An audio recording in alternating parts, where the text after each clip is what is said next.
নাহমাদুহু ওয়া নুসাল্লি আলা রাসূলিহিল কারীম আম্মা বা'দ। কাছে এবং দূরে, দেশে এবং প্রবাসে যারা যেখান থেকে আজকে আমার ভিডিওটি দেখছেন সকলকে আমি জানাই আসসালামু আলাইকুম ওয়া রাহমাতুল্লাহি ওয়া বারাকাতুহু।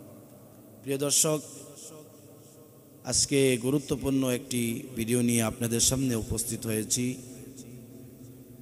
সেই বিষয়টি হলো যে রমজান মাসে আমরা রোজা রাখি। রমজান মাস আল্লাহ রাব্বুল আলামিন আমাদেরকে দান করেছেন এবং রমজান মাসে বিশেষ করে মুসলমানদের জন্য ফরজ একটি ইবাদত আল্লাহ তাআলার পক্ষ থেকে ফরজ করা হয়েছে, সেটি হলো রোজা। মুসলমানদের কাজ হলো রোজা পালন করা এবং রমজানটাকে আলিঙ্গন করা, রমজানকে সম্মান করা, রমজানকে ভালোবাসা। কিন্তু রমজানে সকলে রোজা রাখে না। আমাদের সমাজের কিছু ভাইয়েরা আছেন, অনেক আল্লাহর বান্দাবান্দি আছেন যারা রমজান মাসেও ইবাদত করতে চায় না, এমনকি রমজান মাসে রোজাও রাখে না। কেউ হয়তো বা 2-4-5টা রোজা রাখে, বাকি রোজাগুলা রাখতে পারে না। আবার কেউ কেউ বেশিরভাগ রোজাগুলা রাখে কিন্তু কয়েকটি রোজা ভেঙে ফেলে। তো সেই বিষয়ে রোজা ভাঙলে, রমজান মাসে কেউ যদি ইচ্ছাকৃতভাবে রোজা ভাঙে, এর গুনাহ কি গুনাহ আল্লাহ তাআলার কাছে সে পাবে, এবং সে যদি রোজা ভাঙার পরে সেই রোজা কাজা করতে চায়, এর ক্ষতিপূরণ দিতে চায়, তাহলে তার জন্য কি করণীয়, এটা বিশেষ করে আমাদের সমাজের মা বোনদের জন্য এবং মুরব্বীদের জন্য এই বিষয়টা আমাদেরকে বোঝা উচিত যে রমজানে যদি কেউ ইচ্ছাকৃতভাবে রোজা ভেঙে ফেলে, ইচ্ছাকৃতভাবে কেউ যদি রোজা ভাঙে, তাহলে এই রোজার ব্যাপারে তার করণীয় কি। একটা মানুষ রোজা ভাঙলো, রমজান মাসে একটা রোজা ভাঙ্গা লাইল, কিন্তু পরবর্তীতে তার মনে খুব ব্যথা। এখন তার জন্য করণীয় কি, এর ক্ষতিপূরণের জন্য কি করণীয়, সেই বিষয়টা নিয়ে ইনশাল্লাহ আপনাদের সামনে আলোচনা করতেছি।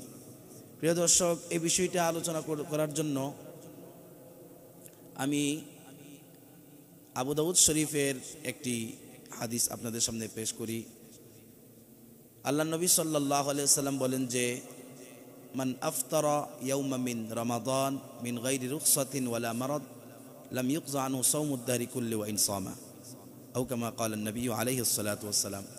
আল্লাহর হাবিব বলেন, নূর নবী সাল্লাল্লাহু আলাইহি ওয়াসাল্লাম বলেন, কেউ যদি রমজান মাসে ইচ্ছাকৃতভাবে রোগ নাই, সুস্থ থেকেও রোজা রাখতে পারে, তারপরেও কেউ যদি ইচ্ছাকৃতভাবে একটা রোজা ভেঙে ফেলে, একটা রোজা ভাঙ্গে, আল্লাহ নবী বলেন লাম ইউকযা আনহু সাওমুদ দাহরি কুল্লি ওয়া ইন সামা, সে যদি এই রোজার ফজিলত, এই রোজার লাভ, এই রোজা রাখলে যে সওয়াব পেত, ওই সওয়াব পাওয়ার জন্য, সওয়াব অর্জন করার জন্য, সওয়াব লাভ করার জন্য রমজানের বাইরে 11 মাসও যদি রোজা রাখে, তো সেই একটা রোজা যে ভেঙে ফেলছে সেই রোজার ক্ষতিপূরণ হবে না, সেই রোজার সওয়াব সে অর্জন করতে পারবেন না। নাউজুবিল্লাহ, কত বড় কথা! শুধুমাত্র একটা রোজা যদি ভেঙে ফেলে কেউ, রমজানে ভাঙ্গালা, এর জন্য যদি সে 11 মাস রোজা রাখে, এরপরেও এই রোজার সওয়াবটা অর্জন করতে পারবে না। কেন? কারণ আল্লাহ নবী বলছেন, রমজান মাসে কেউ যদি একটা নফল আমল করে, একটা ফরজ আমল করার সওয়াব আল্লাহ তার আমল নামাই দিবে। আর রমজান মাসে কেউ যদি একটা ফরজ আমল করে, তাহলে 70টা ফরজ আমল করার সওয়াব আল্লাহ তার আমল নামাই দিবে। সুবহানাল্লাহ। সেই জন্য এত ফজিলতে রমজান মাসে এই রোজা রাখা এগুলা খুবই গুরুত্বপূর্ণ এবং সওয়াবের কাজ। তো রমজানের বাইরে কেউ করলে এই সওয়াবগুলা পাবে না। কারণ ছোট্ট একটা উদাহরণ দিই, যে আমাদের মোবাইলের মধ্যে অফিস থেকে অফার আসে, মিনিটের অফার, এমবি অফার। তো কারো মোবাইলে যদি অফার আসে যে 3 দিনের মধ্যে কেউ যদি 100 টাকা মোবাইলে রিচার্জ করে, তাহলে তার মোবাইলের মধ্যে 20 জিবি এমবি আসবে। কিন্তু সেই লোকটা যদি 3 দিনের মধ্যে রিচার্জ না করে, সে যদি 4-5 দিন পরে রিচার্জ করে, তাহলে কিন্তু তার সেই এমবিটা আসবে না। কারণ এমবির মেয়াদ দেওয়া হয়েছিল 3 দিন, যে 3 দিনের ভিতরে কেউ যদি 100 টাকা রিচার্জ করে, তাহলে তাকে 20,000 জিবি তার মোবাইলে এমবি দেওয়া হবে। কিন্তু সে 3 দিনের ভিতরে রিচার্জ করে নাই, বরং 4-5 দিন বা অনেক দিন পরে সে রিচার্জ করলো, তাহলে সময় মতো না করার কারণে সে কিন্তু সেই অফার পাবে না। সে 100 টাকা না, বরং 1000 টাকা যদি সে রিচার্জ করে, ওই এমপিটা কিন্তু সে পাবে না, অফারটা পাবে না। হয়তোবা 1000 টাকা দিয়া অন্যভাবে এমপি কিনতে পারে। তাহলে ঠিক তেমনিভাবে রমজান মাসের একটা রোজার অনেক ফজিলত, একটা ফরজ আমলের অনেক ফজিলত, একটা নফল আমলের অনেক ফজিলত।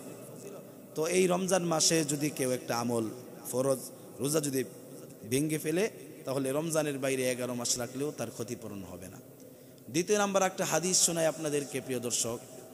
সহিহ বুখারী শরীফের হাদিস, হযরত আবু হুরায়রা রাদিয়াল্লাহু তাআলা আনহু বলেন, সহিহ বুখারীর হাদিস, যে আল্লাহর নবী সাল্লাল্লাহু আলাইহি ওয়াসাল্লামের কাছে একজন সাহাবী আয়েশা বলতেছেন, ইয়া রাসূলুল্লাহ, ইয়া হাবিবাল্লাহ, ওগো নবীজি, আমি তো ধ্বংস হয়ে গেছি, আমি তো শেষ। নবীর দরবারে আয়েশা বলতেছেন। তো আল্লাহর নবী সাল্লাল্লাহু আলাইহি সাল্লাম বলেন যে কি হয়েছে তোমার, আমাকে বলো, তুমি হতাশ হয়ে যাচ্ছ, নৈরাশ হয়ে যাচ্ছ, কি হয়েছে বলো। ওই সাহাবী বলতেছেন, ইয়া রাসূলুল্লাহ, আমি তো দিনের বেলায় রোজা রাখছি, রোজা রাইখা রোজা মুখে নিয়া রোজা অবস্থায় আমি আমার স্ত্রীর সাথে ঘরে সহবাস করে লাইছি। তো আল্লাহ নবী সাল্লাল্লাহু আলাইহি সাল্লাম বলছেন যে তোমার কাজটা ঠিক হয় নাই, তুমি কেন করতে গেলা। ওই সাহাবী বলতেছে, ইয়া রাসূলুল্লাহ, এই ক্ষতিপূরণের জন্য আমি কি করব। আল্লাহ নবী সাল্লাল্লাহু আলাইহি সাল্লাম বলেন, তোমার জন্য 3টা আমল করার সুযোগ আছে। 3টা আমলের যে কোনো একটা আমল করলে তোমার ক্ষতিপূরণ হয়ে যাবে। নবী বলেন যে 1 নাম্বার হলো যে তুমি যেই রোজাটা আজকে ভেঙে ফেলছো, এই রোজাটা রমজানের বাইরে 11 মাসের যে কোনো একদিন কাজা করবা। পাশাপাশি এই কাজার পরে তোমাকে কাফফারাও দিতে হবে। সেই কাফফারাটা হলো, যদি তোমার কাছে কোনো গোলাম থাকে তাহলে গোলাম আজাদ করে দিবা, আর যদি গোলাম না থাকে তাহলে তুমি 2 মাস লাগাতার রোজা রাখতে হবে। তোমাকে 2 মাস লাগাতার রোজা রাখতে হবে। এমনকি 1 মাস 59 দিন রোজা রাখার পরে যদি 60 নাম্বার রোজাটা ভেঙে গেলাও, তাহলে পূর্বের 59 রোজা তোমার বাদ, আবার নতুন করে রোজা রাখতে হবে। এভাবে তোমাকে 2 মাস লাগাতার রোজা রাখতে হবে। তৃতীয় নাম্বার অপশন হলো ইতআমু 60 মিসকিনা, তুমি একটা রোজার কারণে 60 জন মিসকিনকে 2 বেলা করে পেট ভরে খাওয়াইতে হবে। তাহলে প্রিয় দর্শক, এই হাদিস থেকে আমরা বুঝতে পারলাম, রমজানে কেউ যদি একটা রোজা ইচ্ছাকৃতভাবে যদি ভেঙে ফেলে, তাহলে তার জন্য প্রথম নাম্বার কাজ হলো রমজানের বাইরে 11 মাসের যে কোনো একদিন এই রোজাটা কাজা করব, এই রোজাটা। এরপরে কাফফারা লাগবে, কাফফারা মানে রোজাটা যে ইচ্ছা করে ভাঙছে এই জন্য ক্ষতিপূরণ লাগবে, কাফফারা লাগবে। আর সেটা হলো হয়তোবা গোলাম আজাদ করব, আর গোলাম আজাদ না করতে পারলে, গোলাম না থাকলে, এটা আমাদের বর্তমান সমাজে নাই, আগেকার জমানায় গোলামবাদীর প্রচলন ছিল। তো নবী বলেন 1 নাম্বার গোলাম থাকলে গোলাম আজাদ করবা। 2 নাম্বার গোলাম যদি না থাকে তাহলে 2 মাস লাগাতার রোজা রাখতে হবে।